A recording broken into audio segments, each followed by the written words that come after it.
चलते हैं एमपी के भोपाल में सीएम मोहन यादव क्या कुछ वहां कह रहे हैं, चलिए आपको सुनाते हैं। अभी इधर उधर के विभाग के और भी आएंगे तो सारे के सारे जो हिसाब किताब चुकता करेंगे, हमारे पास के पुराने कमिटमेंट जितने कोशिश करेंगे वो सारे के सारे साफ कर। हमारे लिए ये सौभाग्य की बात भी है। कई बार कई लोगों को ये समझ में नहीं आता, तो मैं जरूर एक बात अपनी बताना चाहता हूं कि हमारे यहाँ विक्रम संवत के परिवर्तन की सबको जानकारी होगी। तो हमारे यहाँ संवत का आधार क्या रहता है? ये आधार व्यापार आधारित है किसी को जानकारी? व्यापार की सबसे बड़ी पहचान संवत के परिवर्तन के साथ जुड़ी है। अब ये थोड़ा सा दुविधाजनक मसला होगा कि हमारे यहाँ विक्रम संवत 2081 चल रहा है, अब ये 30 मार्च को 2082 जुड़ेगा। और एक और मजे की बात, संवत दो प्रकार के चल रहे हैं पूरे देश में। एक संवत है शक संवत, एक संवत है विक्रम संवत। हमारा संवत मोटे तौर पर तो विक्रम संवत से जुड़ता है, जिसके आधार पे हम अपनी सारी त्योहार व्रत पूरे वर्ष की गतिविधि विक्रमादित्य के विक्रम संवत के नाम पर इसको लागू करते हैं। लेकिन ये भी मजेदार बात है कि संवत को चालू करने का अधिकार किसको है? जैसे ईस्वी सन चल रहा है तो ईस्वी सन ईसा मसीह साहब के साथ जुड़ता है और हिजरी संवत मोहम्मद साहब के साथ जुड़ता है। लेकिन भारत का संवत भगवान श्री राम के साथ भी नहीं जुड़ रहा है, भगवान श्री कृष्ण के साथ भी नहीं जुड़ रहा है। तो ये दुविधा तो ध्यान में आएगी ना कि हमारे यहाँ इनके साथ क्यों नहीं जुड़ा? और ये नहीं, ऐसे बहुत सारे देवी देवता हैं। तो इसका अर्थ क्या है?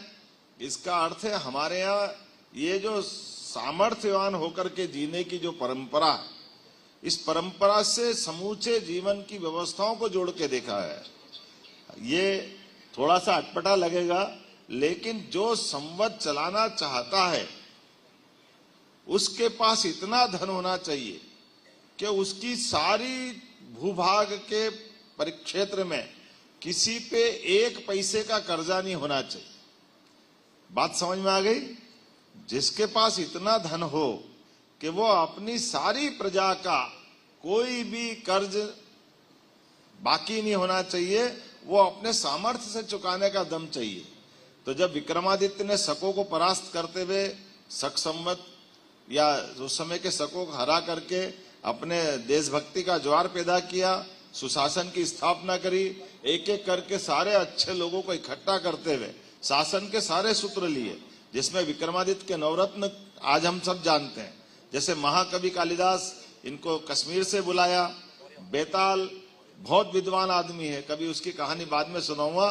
बेताल कोई भूत नहीं है, बेताल अत्यंत विद्वान आदमी है। लेकिन बेताल ने अपने कामों के बलबूते पर उनकी अपनी एक अलग साख है। आज अपन उसका छोटा छोटा बातचीत में एक आध दो चीज ध्यान में आएगी। जैसे मैं माननीय मोदी जी के लिए जोरदार तालियां बजाएं, अपने यशस्वी प्रधानमंत्री की।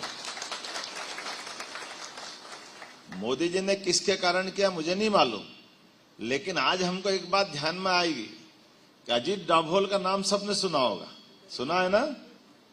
अब अजीत डाभोल की विशेषता बताने की जरूरत है क्या? हमारा किसी भी सरकार के साथ राष्ट्रीय सैन्य सुरक्षा का कोई भी मसला होता है तो उसके पहले डाभोल हमको दिखाई देते हैं। दिखाई देते कि नहीं देते हैं? तो अफसरों की कमी नहीं है, योग्यता की कमी नहीं, लेकिन परिस्थिति और व्यक्ति को परखने वाले की कमी होने के कारण से, व्यक्ति को परखने की जो कमी है, ये डाभोल साहब रिटायरमेंट के बाद घर बैठे हैं 10 साल, कोई काम इनको नहीं मिल रहा है, लेकिन इनको घर से बुलाते हैं कौन? मोदी जी। अब ये बात समझ में आ गई कि नहीं आ गई? जोरदार तरीके से इस बात का सम्मान करें कि हमारे पास अगर योग्य व्यक्ति की जरूरत है तो योग्यता के लिए रिटायरमेंट का और ये जो मुद्दा है, इससे बाहर बुला करके सलाहकार तो नियुक्त कर सकते हैं। तो सुरक्षा सलाहकार बना करके उनको उनकी योग्यता का लाभ ले रहे हैं। और सारे उलझे सुलझे मसलों में मोदी जी की यही विशेषता है, एक एक योग्य व्यक्ति को जुटा जुटा करके हमारी इन सारी व्यवस्थाओं से देश चलता है। देश एक आदमी से नहीं चलता, लेकिन सुयोग्य लोगों का संयोजन अगर कर लो। तो मैं बता रहा था, तो विक्रमादित्य ने विक्रम संवत को प्रारंभ करने के लिए सबसे पहले अपने धन संपदा के बलबूते पर सारी प्रजा का कहा कि किसी पे भी कोई कर्जा हो, कोई भी व्यवसाय कर रहा है, वो सारा अपने पास रिकॉर्ड देने वाला और लेने वाले सब आ जाए। तो उज्जैन में कभी आप जाना, छिपरा के किनारे भरतरी गुफा के पास एक ऋणमुक्तेश्वर महादेव, वो ऋणमुक्तेश्वर का मतलब ही है कि वो अपने उस सारी प्रजा के सारे ऋण के सारे रिकॉर्ड बुलवा करके माँ इकट्ठे करवाते गए। किसी का भी कोई कर्जा है, वो सारा कर्जा सरकार चुका रही है, विक्रमादित्य जी चुका रहे हैं, और बाकी अपना कर्जा मुक्त हो करके आप शान से जियो। अब यहाँ एक संकट खड़ा हो गया, कर्जा तो मुक्त हो गया कल तक का, अब आज क्या करेंगे, फिर संकट खड़ा।